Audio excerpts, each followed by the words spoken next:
ډیرو قدرمنو او درنو وطنوالو دوستانو او معززینو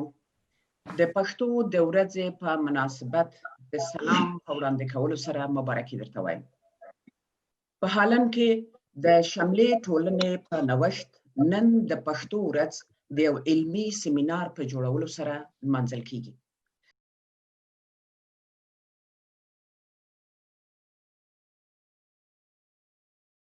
خو اوس براشو د محترم ډاکټر نجیب زاخیلوال خبرې بواورو چې دای مونږ ته په کډوالۍ کې ماشومان پښتو یا مورنۍ ژبې ته هڅول یا د هغې زده کړې ته هڅول پر عنوان لاندې خبرې لري. محترم زاخیلوال صاحب مخکې خو ما دلته ولیده چې اوس بله مهرباني خیر نو تاسو غږ مو هم اورېدل کیږي، مهرباني وکړئ. د ویبنار ټولو ګډونوالو ستړي مه شئ. زه خبرې ما ډېر را خلاصه کړي، ما علمي مقاله لیکلې ده، خو اصغري صاحب زه کوشش کوم چې څومره لنډې کېدلی شي مطلب هغه زوخی راوباسم. اول مننه د ټول نه نومونه تېرېږو. الله جل شانه په قرآن کې وایي انا خلقناکم شعوبا وقبایل لتعارفوا. دلته د تعارفو کلمه د هویت معنا ورکوي، او هویت د زه مونږ یعنی کورنۍ، مونږ یعنی ملیت، او مونږ یعنی ملت، دا ټول په یو بل پورې تړلي دي. په دغه زنجیر کې هر یوه کړۍ وشکې د راتلونکي کړۍ له منځه ځي چې دا ډېر اوږد بحث دی او زه پکې بحث نه کوم. زه دلته یوازې د ژبې تعریف او د هویت ترمنځ په اړیکه او په دې ښکار نه کوم، یوازې د ښوونځي او د مورنۍ ژبې په زده کړو او په هغې باندې خبرې کوم. لکه څنګه چې مې مخکې یادونه وکړه، انسان پیژندګلوي د زه څخه پیل کېږي او په دغه پیژندګلوي کې ژبه یو بنسټیز توکی یا عنصر دی. د همدغه په نظر کې نیولو سره ژبه داسې تعریف کېږي: ژبه د انسانانو تر هر څه لومړنۍ وسیله ده چې فکر پرې وکړي، اړیکې پرې کلکې کړي، زده کړه پرې وکړي. د ژبې په واسطه انسانان خپل هویت ته پرمختګ ورکړي، خپل احساسات او فکر پرې بیانوي او د نور انسانانو په احساس او فکر ځان پوهوي. څېړنو ښوولي ده چې کوم کډوال ماشومان په خپله مورنۍ ژبه تسلط ونه لري، هغه ترې هیره شوي وي، نو دغه ماشومان د یوې لویې ستونزې سره لاس و ګرېوان وي چې هغه د هویت نشتون یا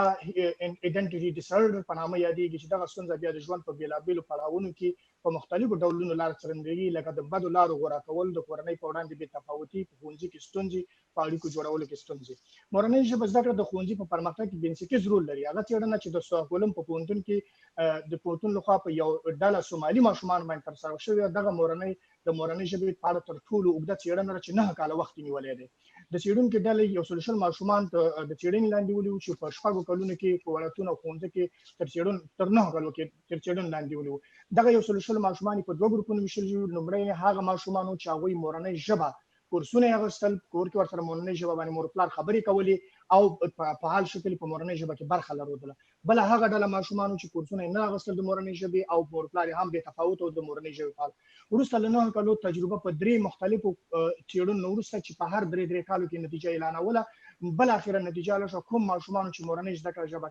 ژبه زده کړې وه، هغوی له ښوونځي د پیل څخه تر 9 ټولګي پورې په ټولو مضامینو کې په اعلی درجو او په اعلی نمرو باندې کامیاب شوي وو، او مثبت و هغه ماشومان ته چې نه یې یاده کړي. دوه ژبې کېدل یو ستونزه ده. هو احمد ولید 4 کلن دی، مور د هرات د ریژدې د پلار د ننګرهار پوهنتون دی او دی په سویډن د ننګرهار پښتون دی او دی په سویډن کې ژوند کوي. احمد ولید باید د مور کورنۍ سره په دري او د پلار کورنۍ سره پښتو په ښوونځي کې سویډني خبرې وکړي، او یوټیوب بیا د ماشومانو د انګریزي پروګرامونه واوري، چې دا د احمد ولید لپاره یو غټه ننګونه ده، نه د احمد ولید لپاره بلکې د هغه کورنۍ لپاره هم ده. موږ ټول د همدغسې یو حالت سره مخ یو، ځکه نننۍ نړۍ د پرونۍ نړۍ څخه ډېره بدله ده. نن د کډوالۍ څخه سربېره نور څه هم شته دی چې مورنۍ ژبه او د زه هویت یې د ننګونو سره مخ کړی دی. د دې ورخه بله ستونزه خپله کوچنی هم دی، ځکه کوچنیان هغه ژبه ژر زده کوي چې پوهه شي چې کومه ژبه ډېره استعمالېږي، چې همدلته مور او پلار د ننګونو سره مخ کېږي او ستړی کېږي. زه وینم چې مور او پلار د خپلو بچیانو سره په مورنۍ ژبه خبرې کوي، خو ماشوم بیا ورته ځواب د ټولنې یا ښوونځي په ژبه ورکوي، چې د یو مودې وروسته مور او پلار اړ کېږي چې خپل ماشوم سره د مورنۍ ژبې ویل پرېږدي او ورسره د ټولنې په ژبه خبرې کوي، چې همدغه ماتې خوړل د ماشوم د زه هویت ګډوډوي. دا منل شوی حقیقت دی چې دې حالت ته ادامه ورکول ستړي کوونکي دي، ځکه مور او پلار غواړي چې خپل ماشوم سره اړیکې ولري، او مور او پلار باید تسلیم نشي، ځکه په 4 کلنۍ کې ماشوم په دې پوهېږي چې مور او پلار یې په انګریزي، سویډني یا هالنډي پوهېږي، نو ځکه غواړي چې دوی اړ کړي، نو ځکه ماشوم غواړي چې دوی مور او پلار اړ کړي چې ورسره انګریزي، سویډني یا هالنډي ووایي. او کله چې دوی غټ شي همدا ماشومان غټ شي د ټولنې په ژبه د ټولنې ژبه ښه زده کړي نو بیا د مور او پلار په انګریزي سویډني او هالندي شرمېږي او دغه ماشوم په وجود کې یو کشمکش پیل کیږي او د خپل مرګلو پر وړاندې د مور پلار پښتون او د هغوی سره په خبرو کولو شرمېږي همدغه شرم د دوی د کورنۍ څخه د لرېوالي تېښتې لامل ګرځي او همدغه چې د هویت په کډوالو ماشومانو کې د هویت نیمګړتیا پیل کیږي چې د یو علت دی. پوښتنه دا چې موږ په کومه کچه غواړو موږ ماشومان ته خپله مورنۍ ژبه ور زده کړو. 3 ډوله دي: غیر فعال دوهژبیتوب پاسیو بایلینګوالیزم، په دې معنی چې ماشوم په مورنۍ ژبه پوه شي مګر خبرې پرې ورې کړی شي. د دا حالت لپاره یوازې همدومره پکار ده چې مور او پلار په خپل منځ کې او هم د کوچنیانو سره په خپله ژبه خبرې وکړي ولو که کوچنیان ورسره په هالندي سویډني او هره ژبه خبرې کوي. دې ته پاسیو حالت وایي. دویم حالت فعال دوهژبیتوب اکټیو بایلینګوالیزم، هغه حالت دی چې ماشوم هم په مورنۍ ژبه پوهیږي او هم یې ویلی شي، یعنې چې اوري هم پرې پوهیږي او بیرته یې خپله ویلی هم شي. دې حالت لپاره د پورتني اولني حالت سربیره ماشوم باید وهڅول شي چې په مورنۍ ژبه خبرې وکړي او د هغه کوچنیانو سره لوبې وکړي چې د نوموړي په مورنۍ ژبه خبرې کوي او د هم د نیا نیکه او په هیواد کې د دننه له خپلو خپلوانو سره کوچنی وخت وغږول شي د ټلیفون له لارې او د انټرنیټ له لارې چې اوس دا ډېر ښه سهولت دی. د دې سربیره ورته مورنۍ ژبې موسیقي، فلمونه او لوبې برابرې شي چې دغه تشه باندې باید موږ بیا خبرې وکړو خو زه اوس تېرېږم ځکه چې وخت کم دی. دریم بشپړ یا مطلق دوهژبیتوب ابسولوت بایلینګوالیزم، دا هغه حالت دی چې ماشوم په مورنۍ ژبه هم پوهیږي هم پرې خبرې کولی شي هم یې د لیک لوست ژبه شي او په اسانه توګه په هر حالت کې په خپله مورنۍ ژبه تسلط ولري. د دې حالت لپاره د پورتنۍ 2 حالتونو سربیره ماشوم باید د مورنۍ ژبې د زده کړې کورس او په اونۍ کې کم تر کمه 1 ساعت وي او لیک لوست وکړي او همداراز باید کوچنی په بېلابېلو وختونو کې خپل پلرني هیواد ته سفر وکړي تر څو هلته د خپلو خپلوانو سره مورنۍ ژبه باندې خبرې وکړي. ځینې میندې پلرونه همیشه شکایت کوي او خپل د کوچنیانو ته د مورنۍ ژبې په ورزده کولو کې خپله ماتې نه مني. دوی کوشش کوي خپله پلا یا په حالاتو واچوي ولا پلانی داسې شو ولا هغسې شو ولا بعد شو یا په ماشوم ورچي ولا ماشوم راته غوږ نه نیسي او یا په کور کې په دننه میړه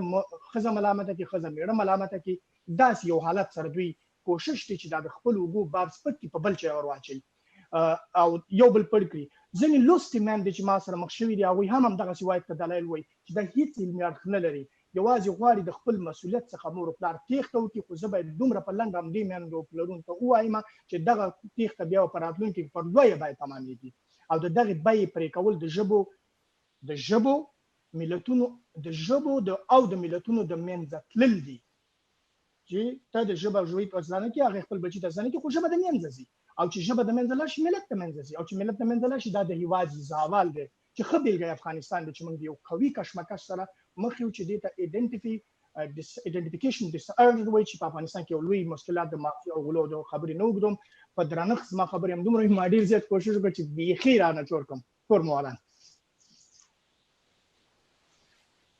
ډېره مننه کوم زاخیلوال صاحب. بخښنه غواړم. یعنې واقعا تاسو کمال وکړ چې هم مو هغه سرټیکې راواخیستل مقاله مو لنډه کړه او هم مو زر ولوستله خو ډېرو ښو ټکو ته مو هم